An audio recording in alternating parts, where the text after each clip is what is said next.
it tastes like an English tea. Yeah. Like a really strong black English tea with a, I don't know what creamer is in there, but it's delish.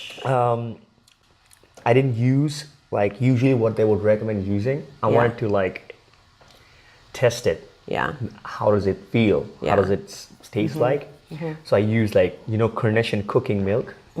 Yeah. So I used that and I cooked the milk. Because, Really? yeah, this is how I made it. I boil the water. I have actual tea leaves. Loose tea leaves. Loose tea leaves. I put it in the water. When it boils, I turn it off. The water is still hot. Then I put it in my milk. So it cooked. You cook the milk with the water. Oh my word. And the tea leaves. And the tea leaves. Yeah, this is like an actual drink. Unbelievable. Cheers. Welcome to Dallas Trio. Thank you. How do you like my Glad to be studio? here. Your studio is incredible. I mean, it's like you're in a tree house too. I love the trees. I know. This is amazing. This is so peaceful. Yeah. Like, can you smell that smell? Like, I made sure this has like that energetic quality environment so that anybody comes here, they're like, welcome. Yeah. Welcome to my place. I couldn't wait to come see your place because you've come to see mine so many times. I'm like, oh, I'm so excited to come see Moen's place. Yes. Thank you for coming over. And then... Sure. Thank you for coming to mine all the time. I love it because you provide food. Yeah. There's always food there. Always. Because I never told you that I'm like a huge foodie, especially like beef. Oh boy. I'm like, Jenny. You gotta come over. Oh my God, what are you doing, Jenny? I've been trying to find you the last couple of days because I was like hungry. You know what's weird? Okay. Now I know. Whenever you reach out, come on over, Mo, and we got food. So I'm not even a meat person, but every time you come over, we have meat. I don't know how that works out. I don't even eat a lot of meat. Yeah. I am like a huge meat person. Yeah. And it's not like I would go have random meat. Yeah. But I would go hand pick quality meat. Good barbecue and stuff like. Like I would make sure where the meat came from. Yes, exactly. Yeah. Me too. I don't eat meat. It has to be good, like from Hard Eight Barbecue or something like that. Yeah. And usually I never cook anymore. I used to. But beef is something that's like, when I eat beef, I feel like a hunter. Yeah. Something in the body, meat. Yeah. I don't know what. You have to do it right. Okay, I see something smoking. Oh, that's your diffuser. I was like, oh my gosh, something's on fire. It looked like you're. No. I knew it wasn't. Not here in my place. I thought maybe it was incense for a minute, but okay. Yes. So now I can listen. But yeah, I'm the same way. I don't just cook meat. It has to be done right. It has to be done right. Yeah. We just figured out that you lived here very close to this place. This is weird. I can't tell you. I have not been down Haverwood Lane. I mean, literally, it's probably been 20 plus years. But I lived here 30 years ago. Not in this complex, but I lived on this street in an apartment complex. You are kidding me. This is like a flashback for you. Yeah. I think it was 4808 and you're 4909. Or are you serious? 4800. It was 48 something. 4804. And it was called the Mark Apartments. Yeah, it was bought out by another property holder. Yes. They changed the whole thing. Yeah. I know where it is, right down the road. Yeah, right. I mean, literally catty corner to you, adjacent to you.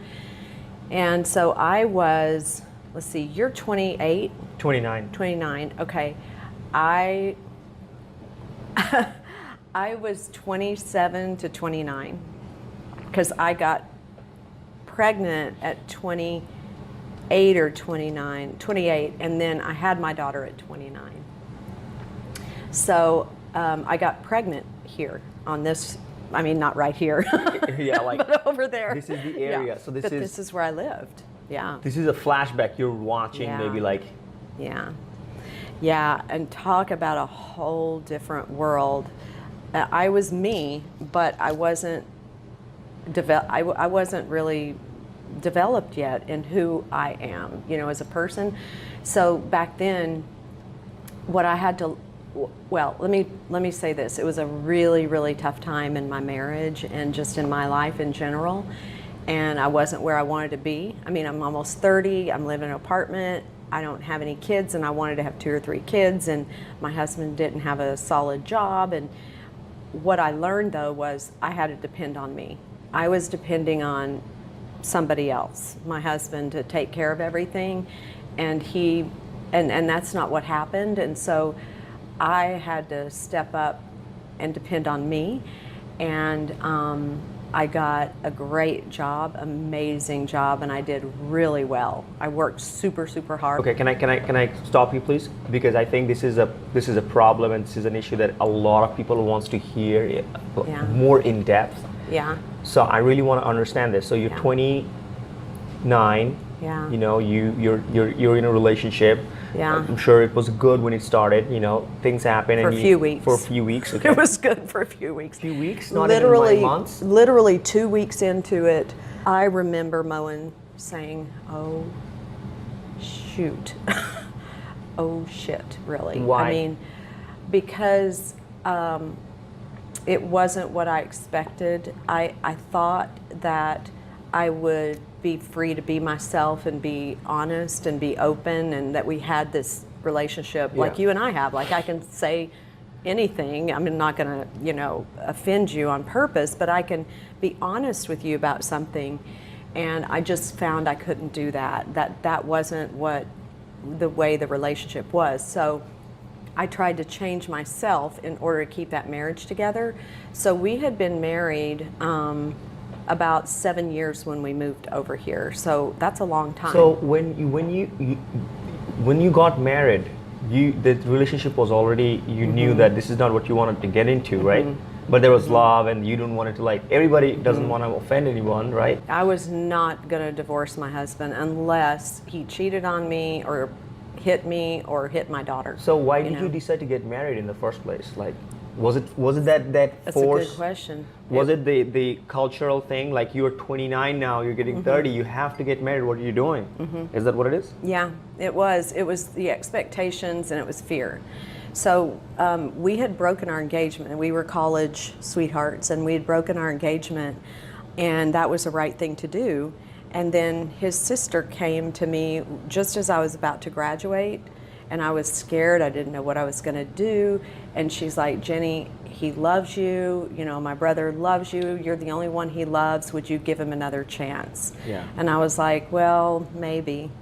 And yeah. And so he's like, "I'll wait for you forever. I love you. You're the only one I love," and blah, blah, blah. And here I am about to graduate. I don't have a freaking clue what I'm going to do. I have no confidence that I can support myself. Zero. What, he graduated 0. already at that time? He had graduated a little bit earlier, like a semester earlier. What was he doing at that time? What were you guys doing? He had gotten this great job. Right off the bat? Right off the bat. An awesome job at Smith Barney, which I think was bought by Goldman Sachs now, but it was a financial? Investment firm. He was a stockbroker, and that was in Tulsa. So he had this awesome job. He had everything going for him, and I really gave in out of fear. When I look back, that's what it was. I was just afraid. Did you move to Tulsa? Mm-hmm. For how long? We had gone to college in Arkansas, so it was real close, and I love Tulsa. We lived downtown. We lived in a high-rise overlooking downtown Tulsa. That new lifestyle, when you have a job, just graduated, so now you're great. like, Life was good. We're in a high-rise. We're overlooking downtown. Yeah. We go running down on the river. I mean, it was the life. Yeah. And that lasted for 18 months. Yeah. And then it was downhill from there so for what another. happened after 18 months? Like, what is the relationship that was not working out anymore, or was it like the path was separating all of a sudden because you have different expectations from life? Well, okay, I'll give you some details, and this is not to barrage my ex-husband. No, because, we shouldn't. Nobody should do that. No, because and because we were young, and I expected too much of somebody, of a human being, So I see now what it is. I expected him to solve all my problems. He expected me to solve all his problems. Yeah. And I've even written a poem on it. It's powerful. It's called The Gulf. Like there was a gulf between us. We were both trying to fill this gulf up. This emptiness? With our emptiness. Yeah. There's this empty gulf. We're both empty. We're trying to fill it up, but we're empty. And guess who paid the biggest price? Who? My daughter. right off the bat, it was a little bit too young for you guys to get married was in the 21, first place. Yes. yeah. And then when you're young, doesn't matter how much love there is in the relationship, a woman needs a man. Love is different. And then when you start a family, you know, he has to have his stuff together, right? At least, like, this is, or else you're gonna it's gonna die out. Yeah, it's a good point. So what would happen is, you asked me like what was happening. So early on, he was having trouble in his work because he wasn't producing, because you have to produce or you're out of there. They're cold. It's tough. They're cold-blooded. I mean, if you don't produce, you're out. Don't care. Yeah. And there's no excuses. So I would say, well, are you making your cold calls every day? Because you have, there's a certain rhythm that you have to do in sales. And he'd be like, you don't know anything about business. You don't know what you're talking about. I need you to pump me up. I need you to encourage me, blah, blah, blah. Yeah, because you guys were young. You guys didn't know how to communicate, right? Yeah. We didn't. I go, well, that's what I'm supposed to do. So that's what I did, which meant I had to die a little bit inside because you're feeling. I couldn't be honest, So when did you guys move back? You guys moved back from Tulsa after the job was gone? After he lost his job, we moved in with my parents. Where? Right here? For a couple months, in Plano. Okay. And that was, talk about humiliating. That was a couple months. And we got an apartment in Richardson. Then we moved here to this one. And Good story. This is a great story. Really this cool. is a great story. This is not humiliating. This is life lessons. It is. It's great for him life too. Lessons. He was young. He was young. Okay, at this time, we were like younger than you. We were 25. I mean, think when you were 25 what you were doing. I mean, I'm amazed at 25-year-olds that actually are independent, supporting themselves. Because, I mean, we weren't there yet. We were trying, but we weren't there yet. So we moved here and we think, oh, this is it. We're starting our world. We're starting our life. And I had a great job. I had tons of fear. And what drove me at that time was really fear instead of love and faith. It was fear. But I worked my butt off. And I did very well, but every time I did better, he resented that.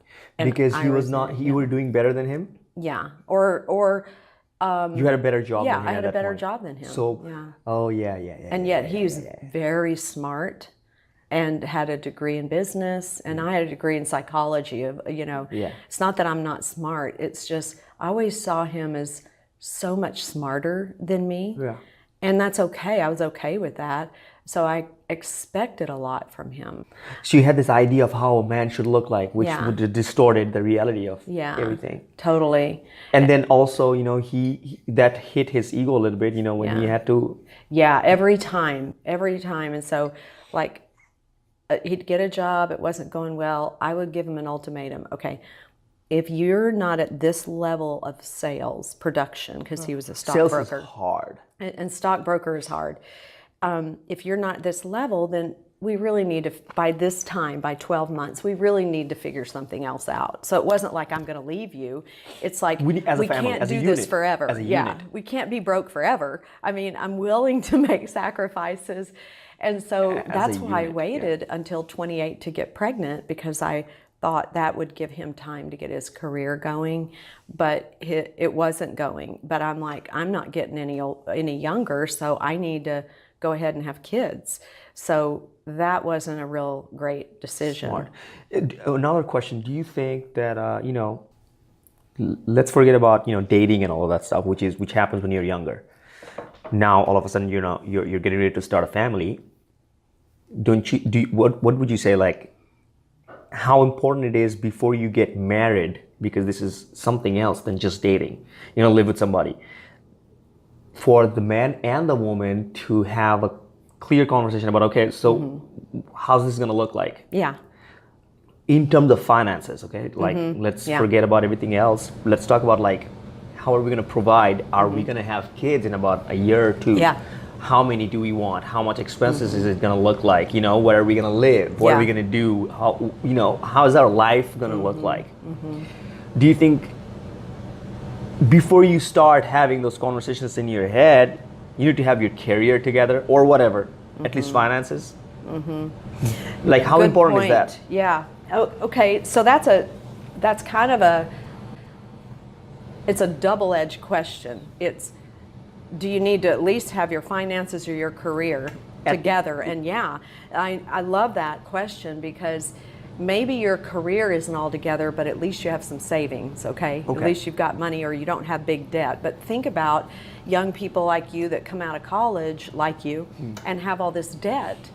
And by the way, yeah, which is awesome. yeah, Remember I had a debt? yeah. It's down to 15,000, which is nothing. Wait, what? So you're 29, and are you saying your college debt is 15,000. Yeah. 15,000? Yeah, after what happened last year. Oh my gosh, Moen. That is, that is amazing. Dab this out. So what does that cost you a month? Like $100 a month? I don't know, I'm just guessing. Maybe. Yeah. 200, 400, even if it's 400. Yeah, even if it's... I mean, the debt is not to a bank though. Right. And it's low interest. Why? Yeah. Because I did not want it to pay the interest. So we had a help. Somebody helped us to pay that off. Now I'm going to pay him. That's right, because you were a foreign student, so you couldn't get government loans here. No. Hell no. Everything was paid off. Everything was money, cash, or not even credit. I mean, you know, you talk about challenges. The challenges that we had, we were both healthy, my first husband and me. I mean, we were healthy, we could work. Nothing was stopping us from working. And you've had all these challenges of even working. You want to work and you can't work. You know? No, I mean, there was a period of time. No excuses though. You know why? Now I understand something about who I am. What is it you understand? Is that I'm going to be great one day.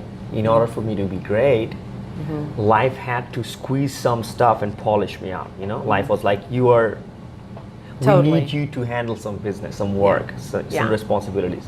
So we're going to take you through this, you know, grind the edges a little bit so that you are much efficient and now ready for what is about to come to you. You know, I might be responsible for 50, 100 employees. Like, I can't acknowledge how to take care of that if I didn't go through this kind of stuff. Don't you think? You know, that's just how I'm looking at it right now. I can agree with you 100%. Like, I couldn't help people today if I hadn't figured out how to help myself. And I didn't do it alone. I'm not saying I figured out, had all the answers myself. Yeah. But I figured out that I had to be there for me, but I couldn't do everything alone. That I had to depend on God.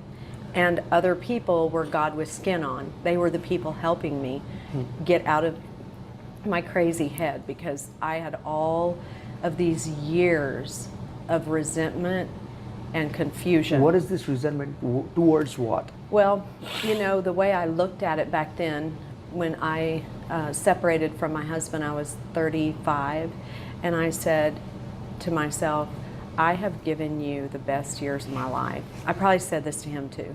And this is what you've done.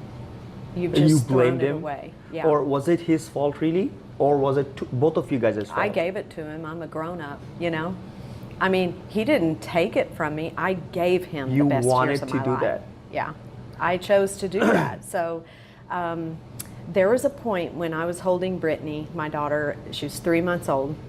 We weren't living here. We had moved to a rent house in Richardson, and I'm holding her at the kitchen window, and something bad had happened again with a job for him, and I was like, I need to leave. I need to leave. This is it. I need to leave. And I stood there and I thought, where the hell am I going to go? I can't go home to my parents. That's so humiliating. I'm 30, let's see, I was 30 years old by then. And I thought, I don't have any money, because that's part of the problem. We have no money. We're broke. And I can't go anywhere. So I stayed. I stayed another I stayed another 5 years after that. Out of fear. Love was gone. Yeah. The love was gone. The trust was, I mean, I loved him, but the trust was gone. The respect was gone, and so I why never could was the believe- respect gone? What happened? You see, women don't understand that. Yeah. Because women are very Yeah. loving, they're very Yeah. caring, they're very nurturing, they're very Yeah. emotions oriented, Yeah. right? Yeah. But if you look at this logically, Yeah. a man has to be strong when you have Yeah. kids. Like before kids, when you're dating, everything is good. Yeah. You know, you can make more Right. money. He's broke, whatever. Yeah. Right. When you get married, now you have like some responsibilities. Yeah. Now you have kids coming up. They have to be provided for. You can't go to your job if you're pregnant. Like you can, but you know you're gonna have to Sick, take you a break. know. Yeah. Right. You got to take a maternity leave. And then your emotions are all over the place. If the man is not solid, like I got this stuff, you're good. You can, you know, Don't worry about it. I got we'll it. take Yeah. care. Yeah. We got this family covered. Now you Yeah. you can take care of your emotions. At that time, if the man doesn't have that solid like strength, she's gonna lose respect no matter what. How much Totally. love there is, she's gonna lose respect. Totally. I mean, yeah, totally. So, you know, it's hard, it's difficult for me to tell my story, how painful it was, without making him look bad, It's okay. you know? And okay. so I just am careful about details because it's hard to look at me today and think how bad it was, you know, how dark those times were for me. And I'm sure for him too. So was there times that there was no food? Yeah. Like it went that bad. Yeah, and most of the time we had food, but the water would get cut off, the electricity would get cut off. We would miss a payment on our car, and they would say they were going to repo the car, and so it was always this threat. Scared. Yeah. And especially economics. Yes, totally insecure. So that day when I'm holding my daughter, what happened is my husband called me and said, I'm not going to get my commission draw this month because When I you were didn't having a sell kid. enough. Yeah. Yeah, and I'm not working. And he was only in commissions. Yeah. He had a draw against commission, but there was a condition on that even. Always. Right? And so I was so livid because this had been 10 years going on by this time. So the financial problem was 10 years long. 10 years, this whole time. And I was hiding it really well because I had a belief system, you know, as a preacher's kid, I had a belief system that you stay married no matter what. I mean, you know, of course, unless there's physical abuse, right? It wasn't, I knew, oh, can you imagine this horrible feeling that you've got to live like this the rest of your life and live with somebody you don't trust and you don't respect? The trust was really because you didn't feel safe at home because the finances were always a problem and there was this fear. Yeah. That was the trust. It was not like emotional. I didn't trust that he was cheating on me or No, anything no. like that. It was trust that No. you can't protect me if there's Yes. somebody comes in here today and be like, get out. Yeah, I couldn't depend on him. That was what it was. And so just many times, you know, that I needed him and he wasn't there for me. And he wasn't Emotionally even or there physically too. Like when I almost died after my daughter was born, you know, he was not there, but my mom saved my life. What was he doing? He was at work, not making any money. That's when he was. That's right before. That was the month that, you know, he's that turning point, holding my daughter, looking out the kitchen window, and it was right before that when he was supposedly working but not making any money, but he was too busy to come home and help me, and it was bad. But you know, God took care of me. So get this. So before Brittany was born, when we're living here, our car burned up. I mean, we had so many car issues. This is how bad it would get. Because things just weren't taken care of. The cars weren't taken care of. We had 2 cars. We both worked full time. And he went to start his BMW one morning, and it hadn't been maintained well, and it didn't start. So he came back in and goes, I'm just going to take the bus. And I'm like, okay. So he takes the bus to work because he worked downtown. And so I go and get my car, go to work. I have a big appointment with Bankston car dealership that day because I'm in sales at the time. And I had this huge, one of the biggest appointments of my career so far. And I forgot my briefcase that had all my presentation in there because we didn't have laptops at the time. So I drove back home, turned the car off, went in my apartment, came out, the car didn't start, my car. So both of our cars are dead. I mean, this was such a bad day. So I had to call a friend that I worked with. She came, took her an hour to get here because she was pregnant and she locked herself out of her house. And I mean, I know it was one of those days. And so, but it all turned out fine, but it's just so sad but funny. So she picks me up, I go to my appointment. They don't know, nobody knows anything's going on. And I come back from my appointment, my manager calls me into her office. She goes, "Jenny, you need to sit down." And I said, "Yeah." And she goes, "Your apartment complex called and your car is on fire." Holy. And I go, "Well, which one?" Both of them are there. That's how bad this day had been. Both of our cars are dead. And she goes, "It's the BMW." His and I car. go, "Oh, thank God," because that BMW needed so much work. They're so expensive and we couldn't afford to take care of it. Well, the car next to it started on fire and it melted the side of our car. So it really wasn't on fire, but the fire came over to our car and literally melted the side of the BMW.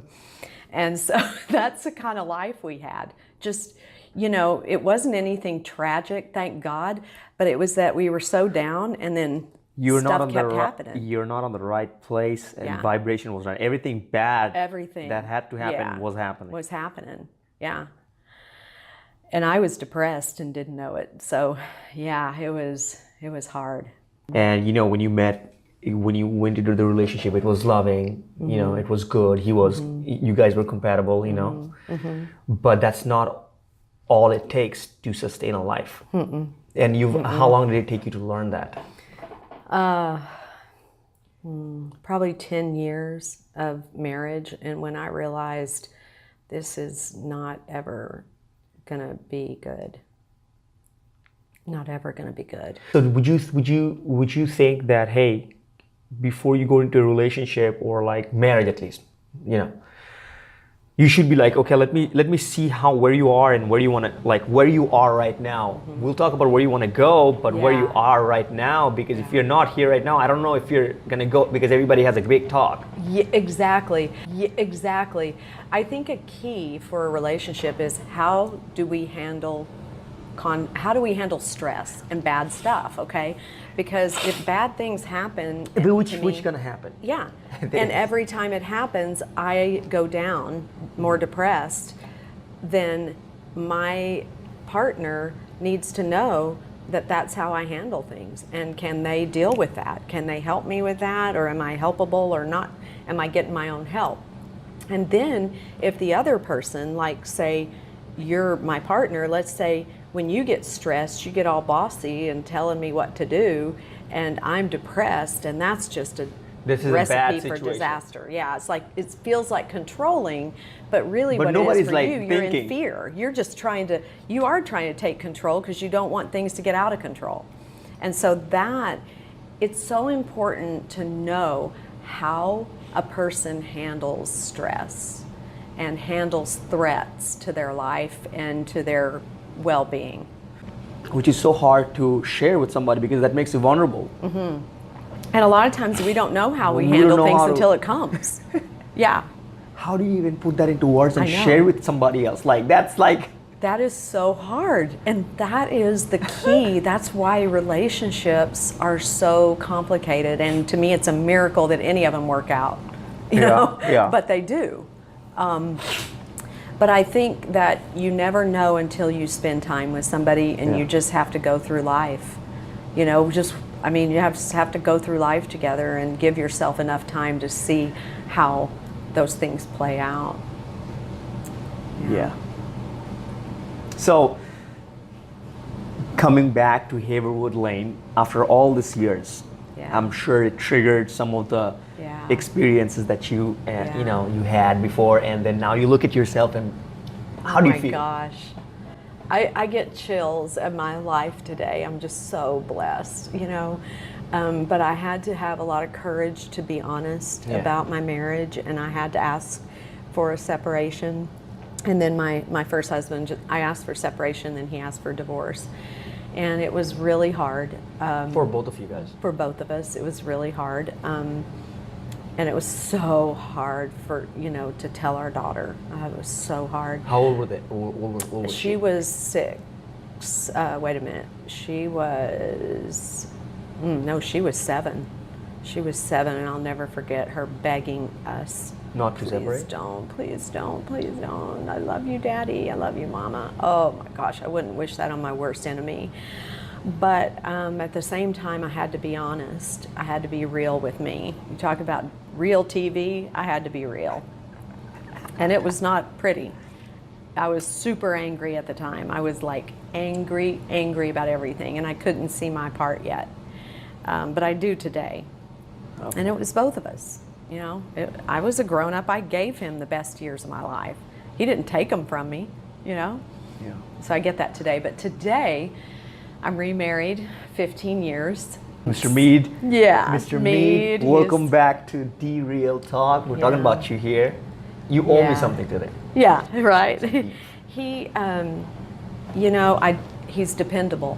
Whatever he says, that's what he does. He delivers. Totally. Always delivers. Never has he not delivered, ever. And would you say something, you know, it just sounds like that it is not just love that makes him dependable. It is that he makes an environment that is safe for you to be vulnerable or be safe. Yeah, that's a so that you can share yourself emotionally to him. Yeah, that's a really good point. Yes. Like, I don't have to mince words. I don't have to worry about his ego, hurting his feelings. Not that I insult him or anything. No. But I'll give you an example. We had a huge, I mean, we raised 3 girls, blended family, you know, part-time, full-time, a little of both. But we had conflict. Everybody has conflict. Yeah. It's not like who doesn't have a conflict. We just had conflict, and we went to counseling for it, and we got some help with that. And then, you know, then one of our daughters, we had to do intervention with her, and so there was a point after that intervention where I had to sit down with my husband. This is the first time I'd ever done this, and I said, I got to tell you, I back you on everything as a dad, okay? Because they're your daughters. Yeah. He has 2, I have 1, and I support you on everything except this one thing that's going on right now. I can't back you on it. I can't support you. And it was his daughter? It was his daughter. Yeah. And I said, I know it's wrong. Yeah. And I know it's not going to go well, and I've lost a little respect for you. I still love you, I respect you, and it's up to you how you do it, but I just have to say that. So another point that we just figured out is that parenting, when you have kids, that you have to be on the same page so that I'm not unknowingly disrespecting my partner because of kids. Yeah, but because if I'm not happy, I can't take care of my kids. No, but you also can't control the other person, and you know, I can't tell him what to do. Okay. I can't control him. I can only say, especially in blended family, because I don't have the bond with his girls like I have with mine, right? Yeah. And so I had to say, you have to do what you feel is right.